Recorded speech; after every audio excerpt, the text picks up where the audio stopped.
Hello, my name is Moriyah and I'm a 7th grade student at Moriyah Academy. And today, I will be presenting for you William Wilberforce's abolition speech. I chose this speech because Wilberforce was speaking up for those who could not speak up for themselves, and his words still challenge us to defend justice and mercy today. When I consider the magnitude of the subject, which I am to read before the House, a subject in which the interests, not of this country, nor of Europe alone, but of the whole world and of posterity are involved. And when I think, at the same time, of my own weakness as the advocate who has undertaken this great cause, I confess I feel deeply inadequate to the task.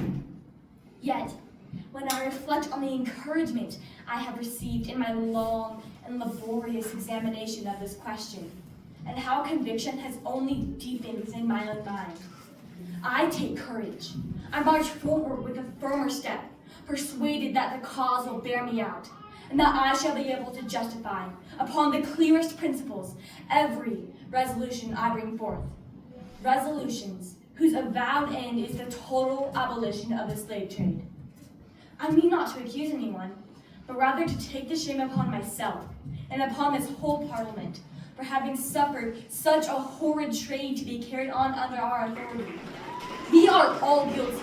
We ought all to plead guilty, and not to exculpate ourselves by throwing the blame upon others. Let us then turn to the actual condition of the slaves in the Middle Passage. This, I confess, is the most wretched part of the whole subject. So much misery, condensed into so little room, is more than the human imagination had ever before conceived. 600 or 700 wretches, chained 2 and 2, stood between decks scarcely high enough to sit upright, surrounded with every object that is nauseous and disgusting, diseased, and struggling under every kind of torment. Their apartments, says Mr. Norris of Liverpool, are fitted up to their advantage, perfumed with frankincense, and supplied with beads for their amusement. What blindness! The reality is that the stench is so intolerable that even surgeons and captains confess they can scarcely breathe. That disease spreads rapidly, that water and provisions are so scant that Jamaica itself petitioned Parliament on their behalf. Mr. Norris tells us that the song and the dance are promoted, but promoted means this.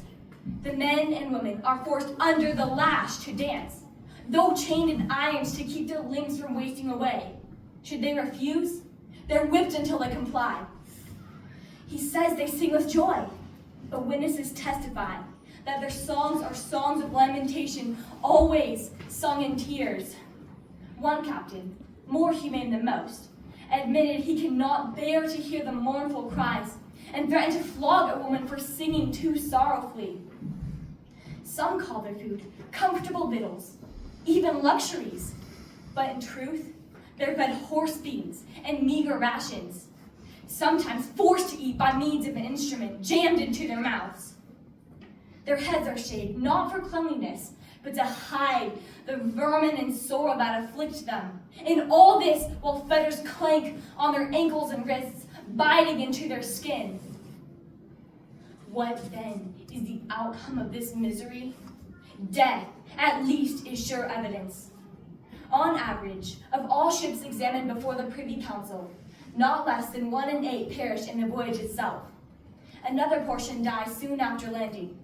1/3 more die in what is chillingly called the seasoning. In some, nearly half perish, though they were purchased like cattle, only if sound in wind and limb. When I reached this point in my inquiries, I confess to you, sir, my own mind was made up. A trade so founded in iniquity, so carried on in misery and blood, must be abolished. Let policy be what it may. Let consequences be what they will. I am determined never to rest until we have effected the total abolition of the slave trade. Thank you.